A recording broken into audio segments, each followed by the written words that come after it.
Okay, guys, I got a couple updates here for you. Well, actually, just mainly one, and it's very sad.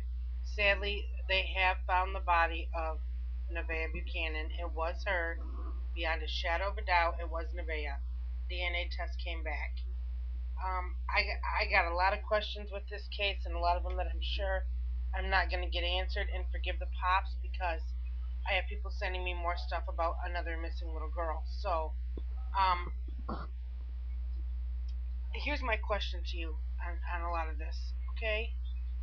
As you guys know, Nevaeh Buchanan's mother, um, she took her little girl around two known sex offenders. She let them in her home, and she says um, that they were never alone with her, but she called the one guy daddy, whatever, lady. She never left her house to look for her kid. She says she did. She says, "Oh, I left. I went and tried to find her. My cousin, my sister, my friend, whatever. Took me." No, she didn't. Thanks to the media, who, yeah, it does make me angry. They got right in the face of that woman, and guess what? She never left those walls and that surrounding of her home. And let me tell you something else. I watched this lady on camera, and she was crying. Yeah, forced tears are what they look like to me. They looked forced. She was doing the sob, where's my, that, but there were no tears. Like, almost none. A couple of them fell, okay? A heartbroken mother is how you saw, like, Sandra Cantu's mom, Polly Klass's mom, Jessica Lunsford's father. When you can't even breathe, you can't stand, you want your child home, you're willing to do anything to find it, okay? Now, do you want to know how this little girl was found? It's, oh my god, this is so sad, okay? Just absolutely terribly sad. One, she came up missing. Two, she was murdered. Three, she was encased in cement on the bank of a river. And four, a fisherman found her, a family actually, because they were sitting on her while fishing and smelled an odor. Could you imagine what that poor fisherman's going through, knowing that he and his family had fished there and they were on top of that poor deceased little girl?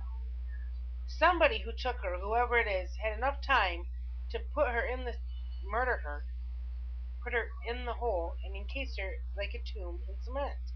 So it had to be somebody that was very familiar with the area. You guys can see a random stranger walk by and go, "Well, this looks kind of deserted. I got 3 hours to do some masonry things on here." It couldn't be somebody. It has to be somebody who knows the area and well, in my opinion. Um, I tried to call Jane Velez Mitchell last night because I watch Jane Velez Mitchell and Nancy Grace every night. Those are the two that I watch every night at 7 and 8 o'clock. Um, a lot of people were asking, "Oh, aren't there laws? Aren't there laws? Aren't there laws?" No, there are none.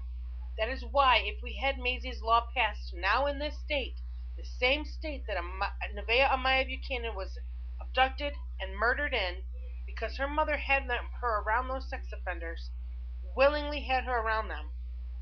If we had those laws passed, guess what, folks? She'd be in jail. That is what Maisie's law is about. We need to protect these children when parents refuse to do so. So why don't you all get on the petition site, type in Maisie's law. It's the very first one. Uh, it is justice for Maisie because she didn't get any, and we want to make sure every other child does. Get in there, sign that petition, guys. Get it going. Let me get this to the president. Let me get it to our congressman, our state senator.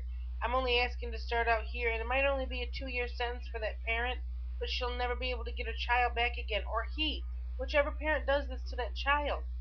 Okay? I mean, I'm tired of seeing these dead babies. I'm tired of hearing these stories. So get on there and sign that petition, okay? I'll be back in just a minute to talk about Haley Donovan. All right, thanks, folks.